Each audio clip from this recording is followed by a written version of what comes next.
Bonjour, à quoi pense ton autre? Voici cette petite guidance générale pour toi aujourd'hui. Allez, c'est parti, on y va. Et qu'est-ce qu'il a en tête?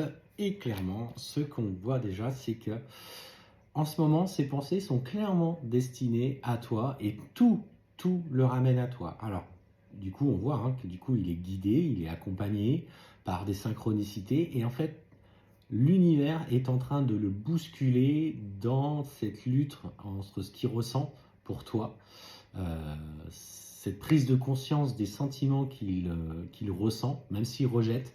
Et en fait, tout le ramène à toi. Donc, pour le coup, c'est plutôt compliqué pour lui en ce moment d'assumer et d'accepter ce qu'il vit. Mais en fait, petit à petit, on te dit que euh, l'évidence que ces signes le ramènent, lui permettent de prendre le recul nécessaire.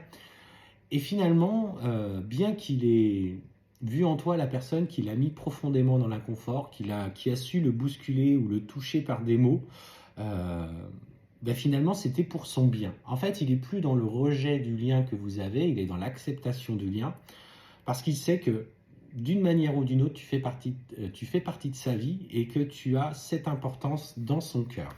Alors, est-ce que ça fait de lui quelqu'un qui pour autant est capable d'assumer une relation? Parce que c'est ça, finalement, le plus important. Ah, bon, bah écoute, pour l'instant, on te dit que c'est pas gagné, pour le coup.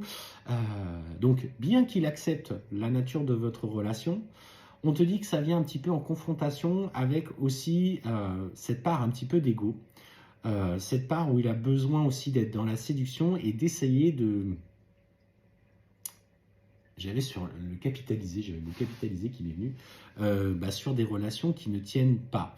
En fait, il préfère être dans des relations parfois qui manquent un petit peu de stabilité, qui sont peut-être furtives, qui sont peut-être même ce qu'on appelle le coup d'un soir, parce que ça lui évite justement d'exposer cette sensibilité et ces sentiments qu'il a. Donc en fait, on sent ce comportement lié à son chakra sacré euh, qui n'est pas sain pour lui, encore pour le moment. Donc il préfère privilégier les relations qui ne l'engagent pas, ça l'évite de se confronter à des sentiments.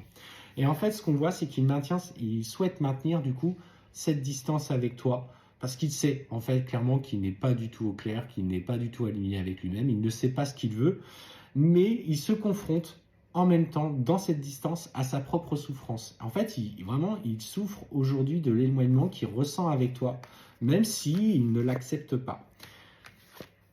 Oh.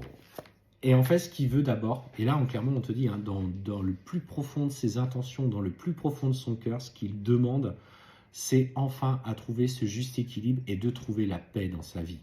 En fait, c'est comme si aujourd'hui, il était important pour lui d'être cette personne stable émotionnellement, dans la matière, dans ce qu'il entreprend dans sa vie, euh, pour être le vrai cadeau qui va arriver pour toi. Parce qu'il a conscience aussi que toi, tu as pas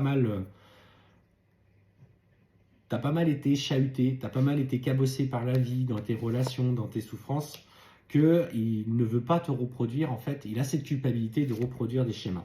Et en fait, on te dit qu'il va exprimer auprès de toi des sentiments qui seront profonds et sincères. Une fois qu'il sera prêt, et qu'il te demandera pardon pour les troubles qu'il a causés. Et en fait, on te dit clairement qu'il y a une quête derrière spirituelle qu'il va chercher dans son développement personnel. Il est en train de changer et confiance en lui.